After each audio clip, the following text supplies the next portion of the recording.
What's going on, everybody? Thanks for tuning in to another video. Today we're gonna finish working on the Grom. I got my extended clutch cable. If you guys can see over here, everything actually worked really good with the bars. The throttle cables were long enough. Brake is barely long enough. I did the XR50 bars, if you guys are curious. And then, but my clutch is nowhere near long enough. So I got a plus 4-inch cable. It's like 30 bucks.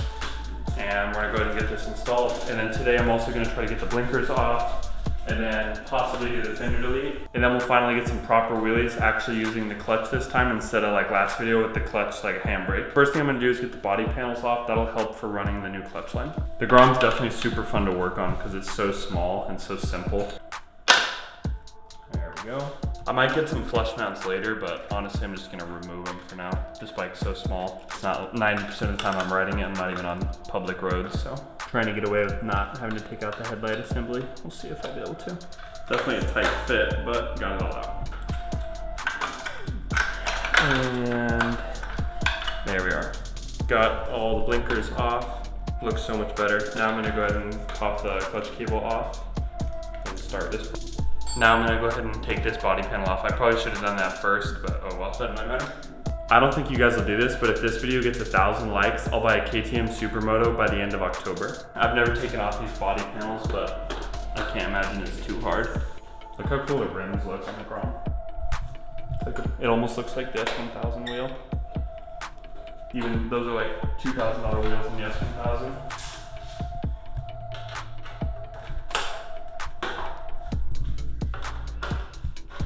Those are HP forged wheels. What I like to do with running cables is I run the new cable halfway down and then I pull the old cable out. That way to make sure I'm keeping it in the exact same position. If room allows, obviously. There we go. Ran it right next to the old one. And now I can go ahead and, I gotta get it disconnected up top.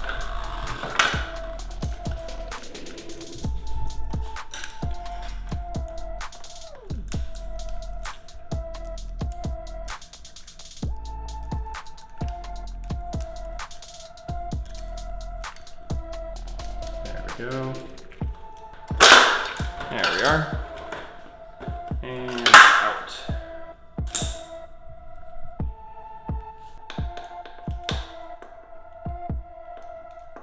And then drop that in. There we go.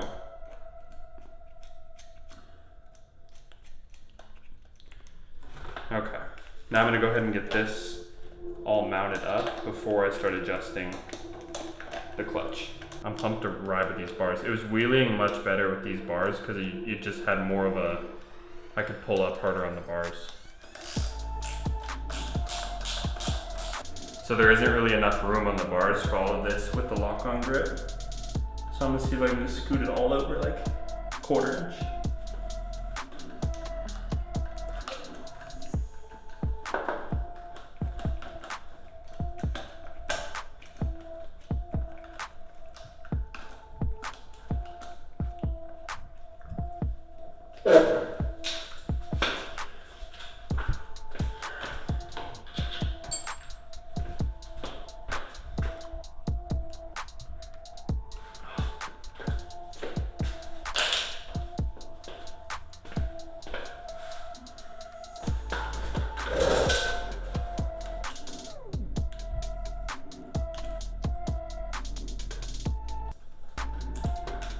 You could stop it.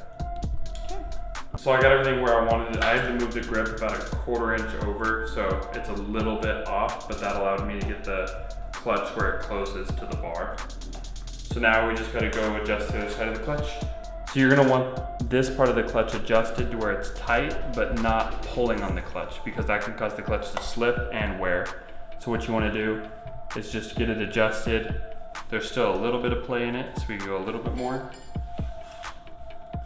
What I like to do is just get it adjusted to where I need it by hand, and then I take the wrenches and actually cinch it down and get it locked in place.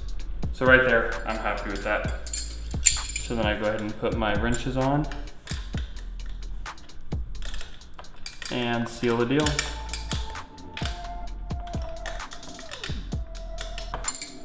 There you go. So it's got a little bit of play in it, nothing crazy, but it's not putting any tension on the clutch yet. And then you go up here and we're gonna adjust the lever. So as far as adjusting the lever, you want a little bit of play. Manufacturers always want more than less. But what I like to do, I would say right, it's all based off feel, but right there.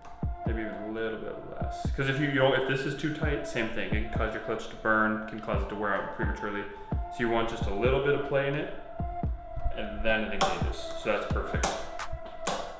Cool. Now I'm gonna see about popping off this rear fender real quick. So once again, no idea what I'm doing. We're just tearing into it to see. I haven't watched any videos on it or anything. But I would imagine these 412s right here are what's gonna be holding it in.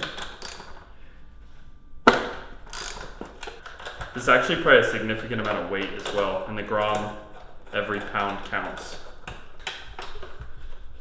When you have 9 horsepower, every pound counts. All right, there you go.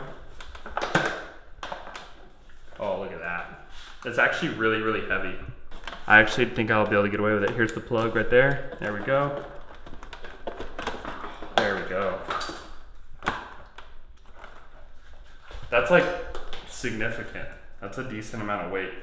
And then I'll just put this plate in my backpack where it belongs with my S1000 plate. All right, now I just need to put it back together, then we'll try some wheelies. There we go. All ready to roll. Looks pretty sick with the bars and the fender delete and the blinker delete. But as you guys can see, it's dark outside now. I didn't think it was gonna take me that long to do it, but it's too dark to show you guys wheelies, so I guess we'll just wait till tomorrow, so I will catch up with you guys the next day. All right, it's the next day. Bars are all installed, the clutch is working good. Everything's all adjusted. So we're gonna run it around and see how wheelies now. And then I also did get the clutch springs in finally, so these are going in the next couple of days. Those are gonna help a ton.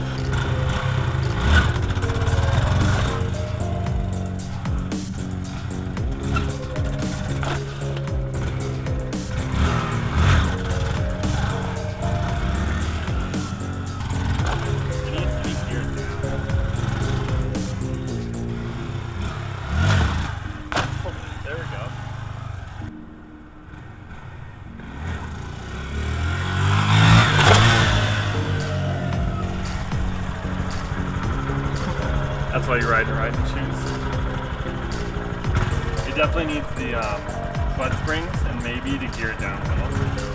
But I can do the 5-mile-an-hour bump.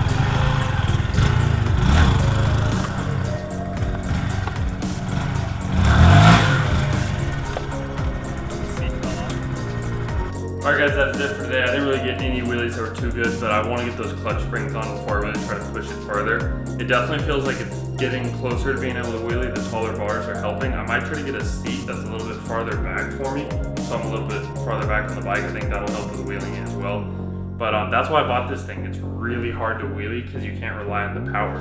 When I'm wheeling the S1000, I just snap open the throttle, and then if it starts to come down, I just give it more gas and it comes right back up. But that thing's all technique. So that's one of the reasons I bought it. It'll be super fun to learn to like controlled slow wheelies on it. But that is it for today. I'll see you guys in the next one. Yeah, we just kids with a dream to get out. Know we gonna make it one day. I ain't got a doubt. I'ma do it for myself. I'ma do it for the crew. We don't care about you. We can see right through. Yeah, we just kids with a dream to get out.